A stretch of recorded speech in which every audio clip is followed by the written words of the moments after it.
so when he found the den and felt the dark, edgy carnival tone of the place, he'd embraced it with all his heart, because he'd finally found a place where being an incubus didn't make him an outcast.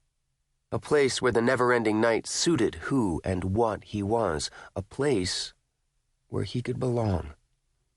And he still belonged here. The den was his home. But now, as a man who had recently turned 30, I'm so tired of the night. A sudden yearning for something washed through him, making his heart ache, filling him with a need and a longing so powerful it staggered him. He braced his hands on the counter and waited for the feeling to pass. It always did. But the yearning had never been this powerful before, had never swept through him like this. Didn't matter. Those feelings came and went, and nothing changed. Disgusted with himself for not being content with what he had, he plucked a mug off the wooden stand and almost dropped it when someone knocked on the cottage's front door. He never brought anyone to his home, never invited anyone to visit. The only two people who ignored that demand for privacy were his human cousins, Gloriana and Lee, and neither of them would sound so hesitant about applying knuckles to wood. He'd just ignore it, that's what he'd do. He'd ignore it, and whoever, whatever was on the other side of the door would go away. The door creaked open. Sebastian's heart pumped against his chest as he set the mug on the counter, careful to make no sound. Just as silently, he eased the biggest knife he had out of the wood block. Maybe he wouldn't win, but he'd go down fighting. "Sebastian?" a voice called. "Sebastian, you here?"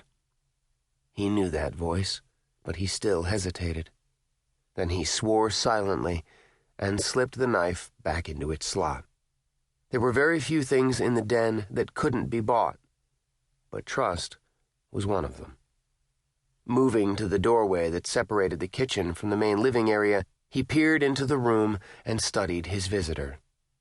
The other incubus stood on the threshold, almost bouncing with nerves, yet his eyes were bright with curiosity as he looked at the simple furniture and the framed sketches on the walls. "What do you want, Teaser?" Sebastian asked. If Teaser noticed the harsh note in Sebastian's voice, he ignored it and bounded into the main room. Then he stopped, spun around, and closed the outer door before moving toward Sebastian with a cocky swagger that was at odds with his boyish good looks. Women were often deceived into believing he acted the way he looked. With Teaser, sometimes that was a serious mistake. As youths, they had trolled the den streets together, blonde-haired, blue-eyed Teaser projecting an image of a boy out for a bit of naughty fun, while Sebastian was the handsome piece of danger with his sable hair and sharp green eyes. They'd played their games of seduction, providing physical sex to women who crossed over to the den from the daylight landscapes, or using the power of the incubi to connect with another mind through the twilight of waking dreams, feeding on the emotions they created by being fantasy lovers. Unhappy wives, foolish girls who wanted the romance of a mysterious admirer, lonely women who craved the warmth of a lover, even if that lover came to them only in dreams. They were all prey to the incubi. For 5 years, he and Teaser had rented adjoining rooms at an expensive bordello and trolled the den. Then, when he turned 20, Sebastian could no longer ignore a growing need for something beyond the den and the sexual games.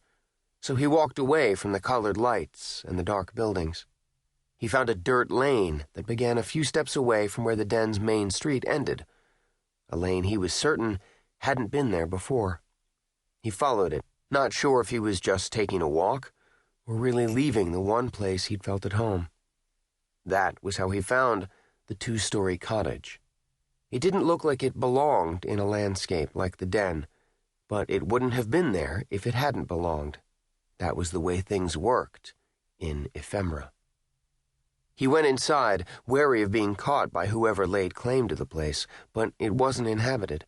Half the rooms were empty, but there was enough furniture left haphazardly in the other rooms to set up a comfortable bedroom, living area, and kitchen. He found linens and towels as well as everything he needed in the kitchen.